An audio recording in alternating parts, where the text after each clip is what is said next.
In today's video, we're going to talk about why smart kids end up lonely and struggle as adults. This audio recording includes subtitles, so you can follow along more intentionally and absorb the ideas at your own pace.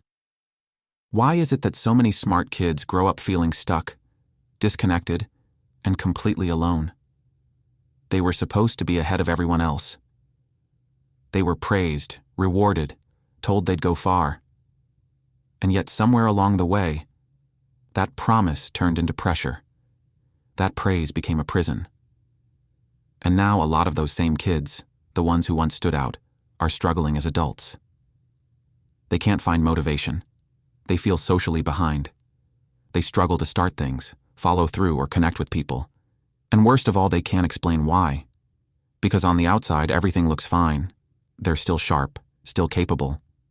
But inside, there's this constant sense of isolation, like life is happening to other people, and they're just watching it go by. And it turns out there's a reason for that. Smart kids often build their entire identity around being smart. And when that happens, the very thing that made them feel special as children becomes the exact thing that traps them as adults. So let's talk about why this happens. And more importantly, how to undo it.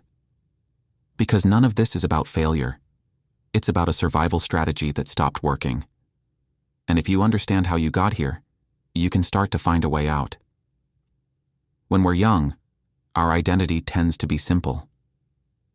Kids latch onto one or two traits and build their sense of self around them.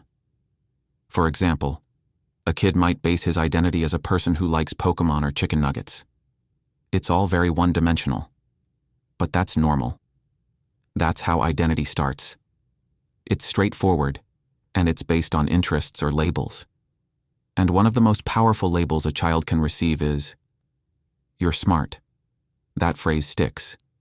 It gets reinforced by teachers, parents, classmates. It becomes a core part of how you see yourself. And for a while, it feels amazing. Being smart as a kid gives you praise, attention, and you basically live life on easy mode. You don't need to study as hard as everyone else. You pick things up quickly. You stand out compared to the other kids. But here's the hidden cost. When you get praised for being smart, what people are usually praising is not hard work. It's effortless success. You were praised when you solved the problem quickly, when you got an A without trying, when you understood something the first time. And over time, you start to internalize a very dangerous idea. If I'm smart, things should be easy for me. And that belief will quietly sabotage everything once you grow older. Because the moment something isn't easy, when you struggle, when you fail, when you don't understand something right away, it doesn't feel like a normal challenge. It feels like a threat to your identity.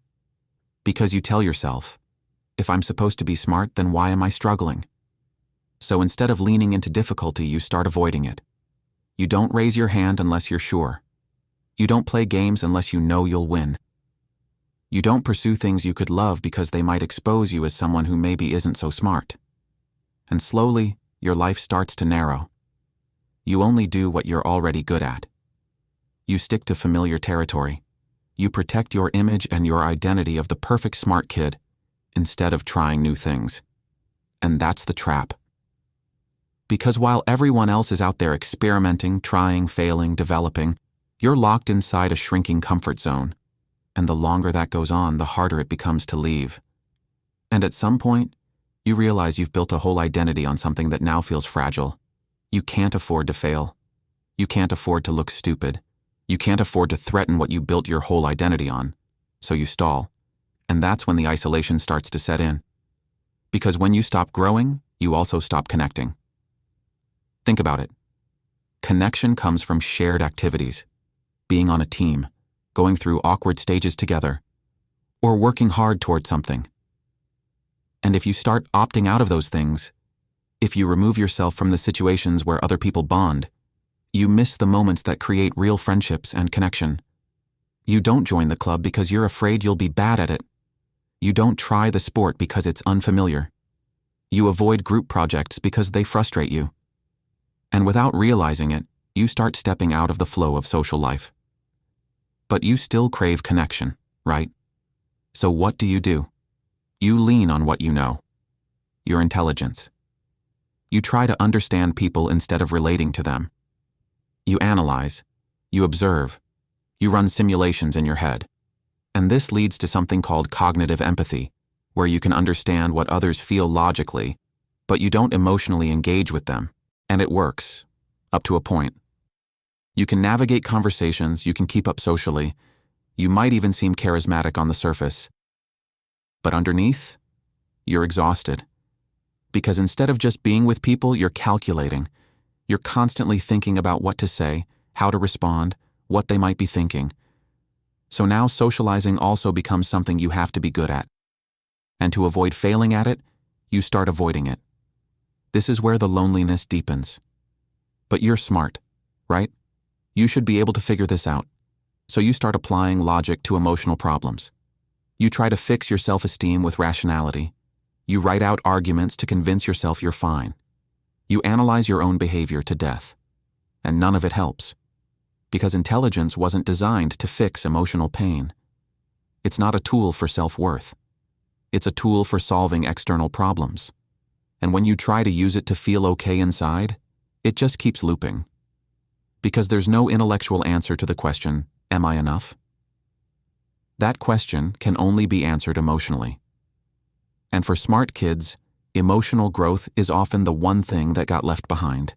And when the emotional pain becomes too sharp, when the loneliness starts to feel unbearable, that's when the ego steps in and forms one final defense. You tell yourself, I'm just different from other people. I don't relate because they're not as smart. I'm too deep for surface-level friendships. And now, instead of admitting that you're lonely, you convince yourself that you're above everyone else. Not because you actually believe it, but because it hurts less than admitting you feel left out. This is what we call defensive arrogance. And it's one of the most isolating patterns you can fall into. It creates a wall between you and everyone else. And even when you want connection, the wall doesn't let you reach for it. Because connection requires humility. It requires presence. It requires being seen and vulnerable. So how do we fix this? The first step, and this is non-negotiable, is that you have to stop identifying as the smart kid. You have to let that identity go. Not because being intelligent is bad, but because basing your self-worth on it is toxic. When your value is tied to how easily you succeed, you will do everything in your power to avoid effort, avoid failure, and avoid situations that might prove you're not exceptional. You'll sabotage progress just to protect the illusion. And eventually, that illusion will collapse. So the fix is to build a new identity, not around being smart, but around being willing to grow. You stop asking, what will make me look intelligent? And start asking, what will help me move forward? You stop protecting your pride and start embracing discomfort. You let yourself try things and be bad at them. You start showing up. Not to win, but to participate. And yeah, it's awkward. It's uncomfortable. It feels like a step backward. But it's not. Because it's the first real step toward becoming whole. The old identity told you that your value came from being special. The new one reminds you that your value comes from being human. And being human means you're allowed to be uncertain. You're allowed to grow slowly. You're allowed to feel lost. You're allowed to not know what the hell you're doing half the time. But the only way forward is to take action anyway. Not perfect action. Not clever action. Just honest, imperfect human steps forward. So if you're someone who feels stuck or numb or chronically disconnected, if you've spent your whole life trying to be the smartest person in the room, and now you don't know how to be anything else, this is where you begin. You let go of the story. You stop trying to be impressive. You start trying to be real, because you don't need to be the smartest person in the room to belong in it. You just need to be someone who's willing to show up, even when it's hard, even when it's messy, even when it's unfamiliar. And if you can do that, if you can stop clinging to the version of yourself that needs to be above it all, you'll start to feel something you haven't felt in a long time. Connection. Not because you earned it, not because you deserved it, but because you were finally willing to step down from the pedestal and into the world where the rest of the people live. And it turns out that world isn't so bad. In fact, it's the only place where you can truly be seen. And more importantly, it's the only place where you can finally feel at home. So if any part of this resonated with you, if you recognized yourself in these patterns, or felt something click that you haven't quite been able to put into words before. Leave a comment and let me know what stood out. Chances are, you're not the only one who feels this way. And sometimes, naming the pattern is the first real step to breaking it. Thanks for listening to this. Take care. Until next time.